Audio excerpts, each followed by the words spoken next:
네, 코로나19 위기 극복을 위한 재정 투입으로 제주도 예산 편성에 적색등이 켜졌습니다.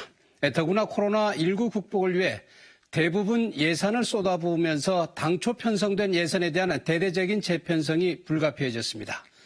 물론 이 같은 사정은 제주도만이 아닌 대부분 전국 지자체가 겪는 공통된 사항이기도 합니다.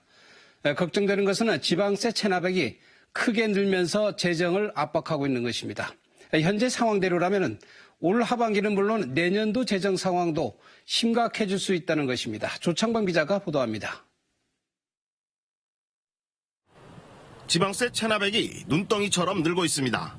지난 2016년 459억 원에서 지난해 735억 원까지 늘었습니다. 세외 수입 체납액도 2016년 436억 원에서 지난해 701억 원으로 증가했습니다. 올 들어선 지난 3월 말까지 세외 수입 체납액이 179억 원으로 지난해 같은 기간보다 2배 가까이 늘었습니다. 여기에다 장기화된 부동산 경기 침체와 코로나19 여파로 레저세를 비롯한 각종 세금 수입까지 줄고 있습니다. 한국지방세연구원은 코로나19로 제주는 서비스업 생산과 소비가 큰 폭으로 감소해 경기 악화가 이어질 것으로 전망했습니다. 제주 지역 경제 성장률이 마이너스 1%일 때 지방세가 690억 원 감소하고 마이너스 3%가 되면 1,030억 원이 줄어들 것이란 예측도 내놨습니다. 경직성 경비가 늘어나가고 가용제는 점점 떨어지고 제주도가 해야 될 미래의 어떠한 제주도 미래를 위해서 해야 될 사업들은 제대로 집행을 하지 못하는 그러한 일들이 앞으로 이제 계속 이어질 수밖에 없다는 것이죠.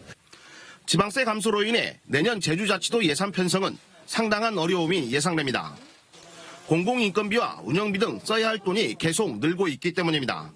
그런 중앙정부의 절충이라든가 신세원 발굴은 어렵기도 하고 시간이 많이 걸리기 때문에 우리 체납액 관리를 좀 더 하반기부터는 좀 더 이제 적극적으로 관리할 필요가 있다. 이렇게 말씀드리고 싶습니다.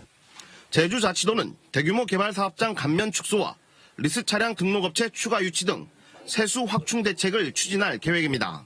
정부의 그 재정분권 강화를 위해서 국세, 지방세 이양 차원의 지방 소비세율 그 인상이 뒷받침되고 있고, 그 리스 차량 등록업체 추가 유치를 통해서 그 도민이 세부담 없는 그 세수를 확충해서 제주자치도는 또 지난달부터 체납관리단까지 가동해 지방세 체납액 줄이기에 나서고 있습니다.